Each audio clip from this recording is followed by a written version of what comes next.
नमस्ते दोस्तों। Mutual fund क्या होता है? म्यूचुअल फंड की डेफिनेशन देखें तो उसकी परिभाषा देखें तो इसका सीधा मतलब होता है आपसी पूंजी या फिर साथ में मिलके जमा किया हुआ पैसा। तो हम इसको एक आसान से उदाहरण से समझने की कोशिश करते हैं। फर्ज कीजिए कि आपको फल खाने का मन है, फ्रूट्स। तो आप एक फल की दुकान में जाते हैं, वहाँ कई किस्म के अलग अलग तरह के फल रखे हैं, एप्पल, बनाना, पाइनएप्पल, वाटरमेलन, चीकू वगैरह वगैरह। अब मान लीजिए कि सब फलों का भाव जो है वो सेम है, 100 रुपए किलो, और ये भी मान लेते हैं कि आपके पास सिर्फ 100 रुपए हैं और जो दुकान वाला है वो 1 किलो से कम कोई फल नहीं देगा।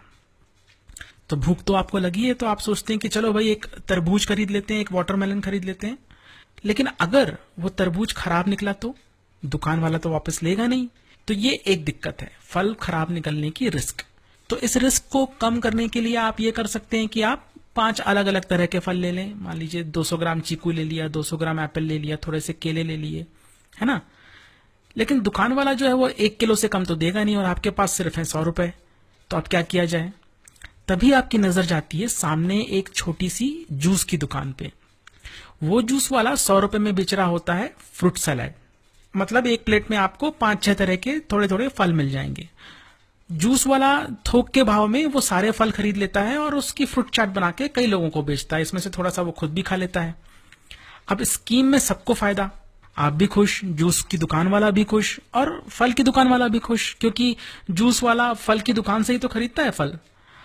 और एक अच्छी बात यह है कि अब आपको ये चिंता करने की जरूरत नहीं है कि फल खराब निकला तो। वो कैसे? तो पहली बात तो ये है कि जूस की दुकान वाला एक एक्सपर्ट है अच्छे फल छांटने में, तो उसने जो फल लिए होंगे उसकी खराब होने की संभावना काफी कम है। और दूसरी बात, अगर 1-2 फल खराब निकल भी गए तो दूसरे फल तो अच्छे ही होंगे, तो आपकी पूरी फ्रूट सलाद की प्लेट वेस्ट नहीं होगी। बस समझ लीजिए म्यूचुअल फंड भी कुछ ऐसा ही होता है। फलों की जगह आप रख दीजिए स्टॉक्स को, शेयर्स को। फल की दुकान हो गई शेयर मार्केट और जूस की दुकान हो गई म्यूचुअल फंड कंपनी। अब अगर आप और आपके 4-5 दोस्त शेयर मार्केट में पैसा इन्वेस्ट करना चाहते हैं, लेकिन आपके पास इतना नॉलेज नहीं है कि कौन सा शेयर खरीदा जाए और कब खरीदा जाए, कितने प्राइस पे खरीदा जाए, तो ऐसे में आपका एक दोस्त है अमन, जिसको शेयर मार्केट के बारे में अच्छा खासा नॉलेज है। तो आप 5 दोस्त अपना पैसा जोड़ के अमन को दे देते हैं इन्वेस्ट करने के लिए। तो ऐसे में अमन बन जाता है आपका fund manager. Mutual fund company आपके जैसे इन्वेस्टर से पैसा इकट्ठा करती है, उसको पूल करती है। म्यूचुअल फंड में होता है एक फंड मैनेजर जो कि स्टॉक मार्केट एक्सपर्ट होता है। फंड मैनेजर उस इकट्ठा किए गए पैसे को स्टॉक मार्केट में इन्वेस्ट करता है और वही ये डिसाइड करता है कि कौन सा स्टॉक खरीदना है और कौन सा स्टॉक बेचना है। दूसरी बात, जैसे हमारे जूस वाले एग्जाम्पल में हम पूरा का पूरा तरबूज खरीदना नहीं चाहते थे क्योंकि हमारी जरूरत थी सिर्फ वाटरमेलन की एक स्लाइस, वैसे ही काफी सारी कंपनीज ऐसी होती हैं स्टॉक मार्केट में जिनके एक शेयर का भाव बहुत ज्यादा होता है। जैसे एमआरएफ कंपनी है, उसका एक शेयर आज 60-70 हजार का है और अगर आप सिर्फ 1000 रुपए निवेश करना चाहते हैं तो एमआरएफ कंपनी में तो शेयर मार्केट में डायरेक्ट नहीं डाल सकते, लेकिन आप ऐसा म्यूचुअल फंड खरीद सकते हैं जिसने एमआरएफ के शेयर्स अपने फंड में लिए हुए हैं। So mutual fund company investor से जो पैसा इकट्ठा करती है वो उसको छोटी छोटी यूनिट्स में बांट देती है। जैसे कि हमारे फ्रूट जूस वाले एग्जांपल में एक फ्रूट सलाद की प्लेट थी, एक प्लेट में कोई भी फल पूरा नहीं होता है, सब फलों के छोटे छोटे पीसेस होते हैं। वैसे ही म्यूचुअल फंड की एक यूनिट में शेयर्स के छोटे छोटे पीसेस होते हैं और इन्वेस्टर्स यही यूनिट्स खरीदते हैं म्यूचुअल फंड कंपनी से। अब म्यूचुअल फंड कंपनी जो भी पैसा इकट्ठा करती है इन्वेस्टर से, उस सारे फंड को हम कहते हैं असेट अंडर मैनेजमेंट, AUM। तो दोस्तों आपने अक्सर सुना होगा large cap, mid cap, small cap, पर आप घबराइए नहीं, इन सब चीजों की डिटेल में हम बाद में बात करेंगे। लेकिन मोटे तौर पे ये जान लें कि म्यूचुअल फंड्स का जो टाइप होता है वो इस पे आधारित होता है कि पैसा किस तरह की असेट में इन्वेस्ट किया जा रहा है। फंड मैनेजर अगर कंपनीज के शेयर्स में निवेश करता है तो उसे इक्विटी फंड कहते हैं और अगर बॉन्ड्स में इन्वेस्ट करता है तो उसे डेट फंड कहते हैं। अब जिस भी असेट में इन्वेस्ट किया उसकी परफॉर्मेंस के हिसाब से फंड की वैल्यू भी बदलती रहती है। फंड की वैल्यू में जो उतार चढ़ाव आता है उसी हिसाब से फंड की एक यूनिट का भाव भी ऊपर नीचे होता है। इस एक यूनिट के भाव को, इस प्राइस को हम कहते हैं नेट एसेट वैल्यू, NAV। अब आपका अगला प्रश्न होगा कि म्यूचुअल फंड शुरू कौन करता है और कैसे करता है? तो कोई भी म्यूचुअल फंड एक AMC के अधिकृत होता है। AMC मतलब असेट मैनेजमेंट कंपनी। एक एएमसी के अंदर कई म्यूचुअल फंड्स होते हैं। जैसे जूस की दुकान वाला अलग अलग तरह की फ्रूट चाट बना सकता है, वैसे ही एक एएमसी अलग अलग तरह के म्यूचुअल फंड्स लॉन्च कर सकती है। तो जब भी एएमसी एक नया म्यूचुअल फंड लेके आती है तो हम उसको बोलते हैं NFO, new fund offering. NFO के लिए जो फंड हाउस है, जो एएमसी है, वो एडवर्टाइजमेंट करती है टीवी पे, न्यूज़पेपर पे, इंटरनेट पे। फिर जो इन्वेस्टर्स उस फंड में निवेश करना चाहते हैं वो एक एप्लीकेशन के साथ अपना पैसा म्यूचुअल फंड को देते हैं। उस पैसे को हम बोलते हैं एप्लीकेशन मनी। जब इन्वेस्टर्स का एप्लीकेशन प्रोसेसिंग हो जाती है तब इन्वेस्टर्स को फंड हाउस की तरफ से एक अकाउंट नंबर मिलता है, उसको बोलते हैं फोलियो नंबर।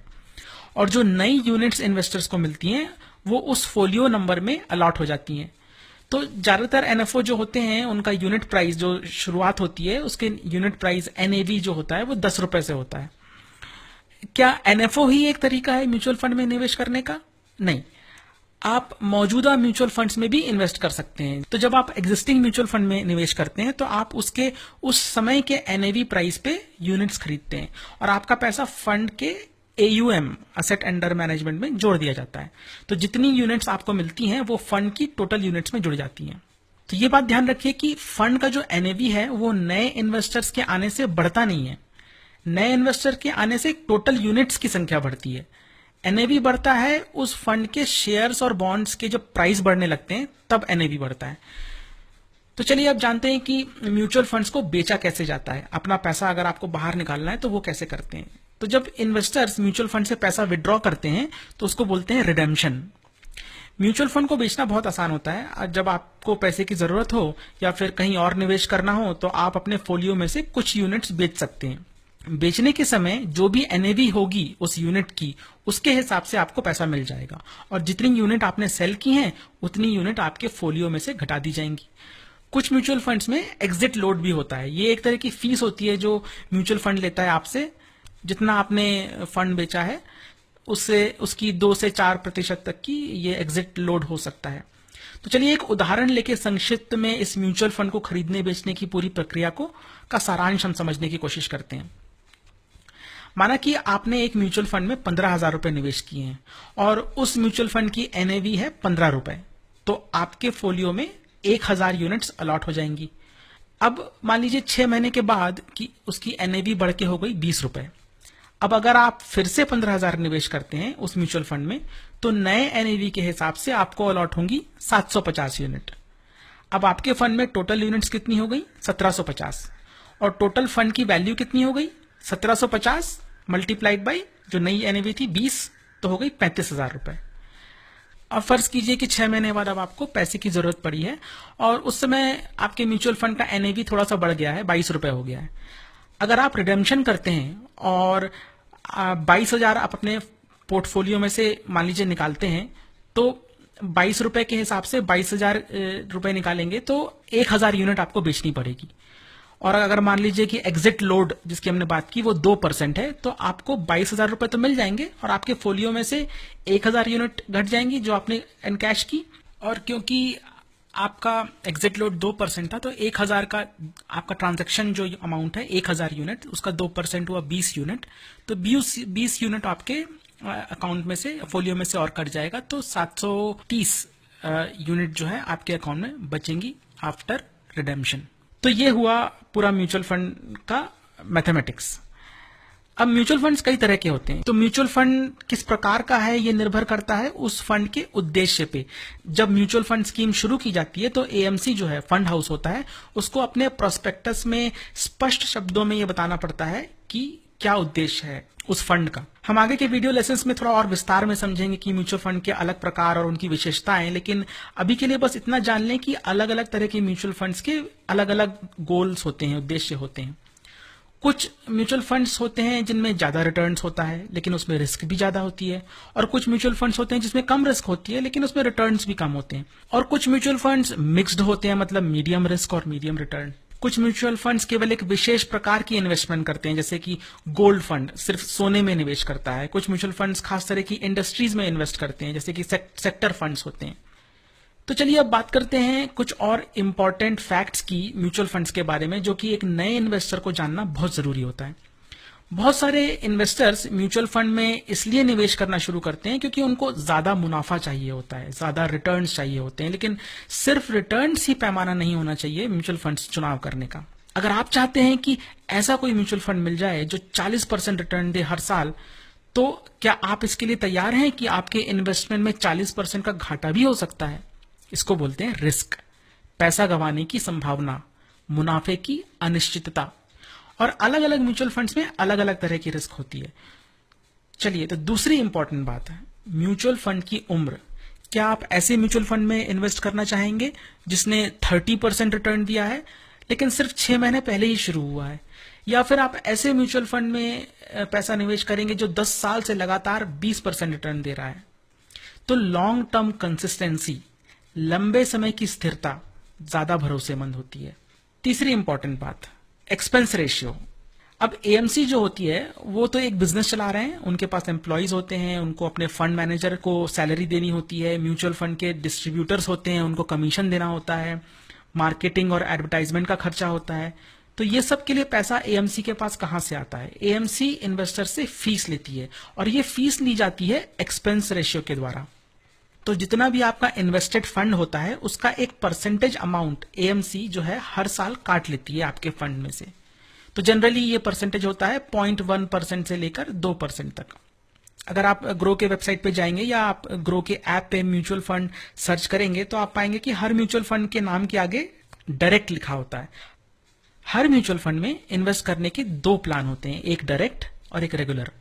डायरेक्ट प्लान में म्यूचुअल फंड कंपनी जो होती है वो किसी भी डिस्ट्रीब्यूटर या किसी मिडिलमैन के थ्रू नहीं सेल करती है, उसमें कोई भी डिस्ट्रीब्यूटर का कमीशन नहीं होता है। लेकिन रेगुलर प्लान जो होता है उसमें डिस्ट्रीब्यूटर का कमीशन होता है, इसलिए डायरेक्ट प्लान का जो एक्सपेंस रेशियो होता है वो रेगुलर प्लान से कम होता है। मतलब इन्वेस्टर्स के लिए डायरेक्ट प्लान के रिटर्न्स हमेशा रेगुलर प्लान से ज्यादा होते हैं। इनकम टैक्स, क्या म्यूचुअल फंड पे जो मुनाफा होता है उस पे आपको इनकम टैक्स लगता है? जी हाँ, लगता है। किसी भी तरह की इनकम पे इनकम टैक्स तो लगेगा, लेकिन वो इनकम टैक्स जो होता है वो तभी लगता है आपको म्यूचुअल फंड्स में जब आप उसको सेल करते हैं, और फिक्स डिपॉजिट के मुकाबले काफी कम लगता है। लेकिन अलग अलग तरह के जो म्यूचुअल फंड्स होते हैं उनपे उनके रिटर्न्स के हिसाब से उनपे अलग अलग तरह का टैक्स लगता है। और कुछ ऐसे म्यूचुअल फंड भी होते हैं जिसमें इनकम टैक्स में बचत भी होती है, जैसे कि ELSS funds, equity linked saving scheme, ELSS. हम आगे के लेसन्स में और पढ़ेंगे, इनकम टैक्स और म्यूचुअल फंड्स के सब्जेक्ट को थोड़ा सा और विस्तार में समझेंगे। म्यूचुअल फंड्स में निवेश करने के लिए सबसे जरूरी रिक्वायरमेंट जो होती है वो होती है केवाईसी की। केवाईसी मतलब नो योर कस्टमर्स। जो इन्वेस्टर का केवाईसी प्रोसेसिंग के बिना म्यूचुअल फंड में निवेश नहीं किया जा सकता है। केवाईसी में क्या होता है? केवाईसी में इन्वेस्टर की डिटेल्स की जांच की जाती है। जांच मतलब इन्वेस्टर की पहचान, उसका बैंक अकाउंट का वेरिफिकेशन, उसका एड्रेस का वेरिफिकेशन। और ये इसलिए किया जाता है ताकि कोई अपनी ब्लैक मनी या इलीगल तरीके से कमाया गया पैसा फंड में इन्वेस्ट ना करे। तो ये केवाईसी प्रोसेस लगभग सारी कंपनीज द्वारा की जाती है जो इन्वेस्टर से किसी भी तरह से पैसा एक्सेप्ट करती हैं, जैसे कि बैंक्स और इंश्योरेंस कंपनीज और म्यूचुअल फंड कंपनीज। तो मुझे आशा है कि इस वीडियो से नए इन्वेस्टर्स को म्यूचुअल फंड्स के बारे में बेसिक्स थोड़े से क्लियर हुए होंगे। मैं जल्दी ही आपसे फिर मिलूंगा नए वीडियो लेसन के साथ, और हम बहुत सारी और उपयोगी जानकारी आपके साथ शेयर करेंगे। तब तक भूलिएगा नहीं, म्यूचुअल फंड्स सही है।